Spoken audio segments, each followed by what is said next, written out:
वो घर बेच करके दूसरी जगह चले गए थे चूँकि।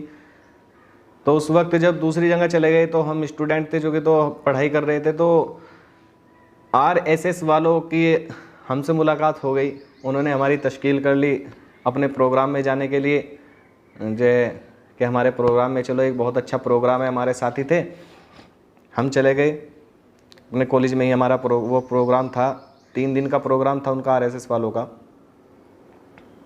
तो हमने वो अटेंड किया, तो उसमें खाने वगैरह का भी निज़ाम था। तो पहले दिन तो उन्होंने जो है बहुत अच्छी अच्छी बातें बतलाई उसमें, जो है गुनाह के छोड़ने पर, जितने जो है गाने गाना, शराब, जिना, ये वो सारों की बुराई करके उन्होंने कहा कि इन्हें छोड़ना चाहिए, ये सब गलत है। वेदों का पाठ पढ़ाया, वेदों के मंत्र जो थे उनको बतलाए कि इसमें सब जो है गलत कहा गया है, इन सब गुनाहों को। फिर दूसरे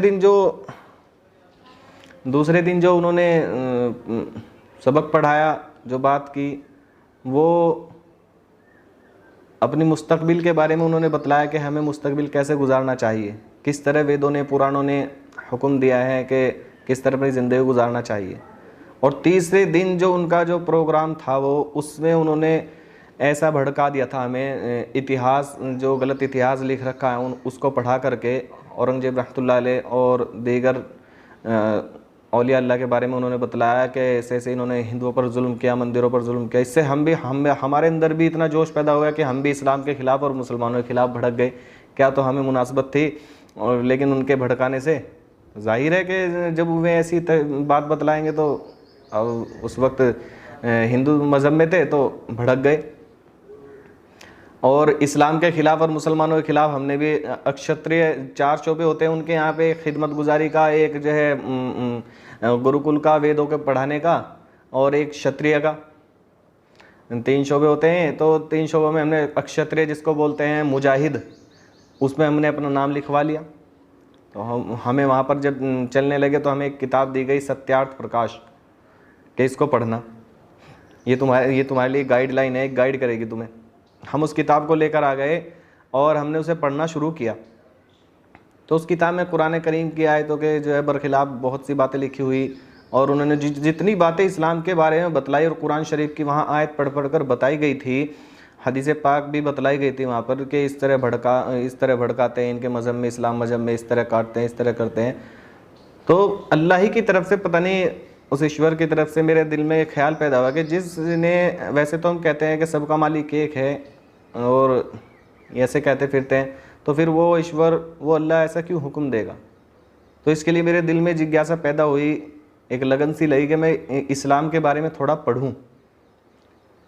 तो मैंने इसकी कोशिश की और अल्लाह ने मेरा साथ दिया। तो मुझे एक किताब हासिल हुई, उस किताब का नाम था इस्लाम आतंक या आदर्श, पंडित लक्ष्मी शंकराचार्य की। उस किताब को मैंने पढ़ा तो वो जो 26 आयतें जो जिहाद के बारे में, किताल के बारे में जो है आई हैं, और हदीस मुबारक भी, उसके बारे में पंडित लक्ष्मी शंकराचार्य जी ने उसमें वजाहत के साथ सारी बातें बतलाई। जब उस किताब को मैंने पढ़ा तो मेरा दिमाग खुल गया, मेरा दिल खुल गया कि वाकई ये तो एक बहुत बड़े धोखे में जाने वाले थे हम। तो मैंने वहाँ जाना छोड़ दिया, उन RSS वालों के यहाँ, आर्य समाज वालों के यहाँ जाना छोड़ दिया। हालांकि उन्होंने बहुत कोशिश की, मुझे बुलाया करते थे कि भाई आओ चलो ये, उन्होंने, लेकिन मैंने छोड़ दिया था। मैं बहाना करता था कि मेरे माँ बाप ने मुझे मना किया है इस काम करने से। अब ऐसा हुआ कि हम अपने मुसलमान भाइयों के यहीं काम किया करता था मैं। तो उस वक्त 2014 का दंगा शुरू हुआ, 2013 का दंगा शुरू हुआ नवंबर में, मुजफ्फरनगर दंगा। तो अब चूँकि मैं मुसलमानों के यहाँ काम किया करता था तो हिंदू लोग भी डरे हुए थे कि कहीं मुसलमान कोई नुकसान ना पहुँचा दे, और मुसलमान भी डरे हुए थे। और मैं काम करने जाया करता था मुसलमानों के यहाँ, मेरे मम्मी पापा कहा करते थे भाई चौकस जाना, लेकिन मैं वहाँ जाकर देखा करता था कि वे मुसलमान भाई हमारे मुझे खुद ये कहा करते थे कि भाई हम तुझे तुम्हारे घर तक महफूज छोड़ कर आएंगे, हिफाजत करेंगे तुम्हारी, तुम घबराना मत, हमारा इस्लाम इस चीज़ की इजाज़त नहीं देता। तो उससे बहुत ज़्यादा इबरत मुझे हासिल हुई। और ये हुआ कि मुझे चूँकि नाते पाक का और नजम का शौक़, जो मैंने पिछली वीडियो में बतलाया, उसका बहुत शौक़ था। हमारे मोहल्ले में पढ़ी जाया करती थी मस्जिदों में, तो मैं उन्हें मल्टीमीडिया जो मोबाइल शुरू हुए थे तो मैंने उनमें डलवानी शुरू कर दी और उन्हें बहुत सुनता था मैं।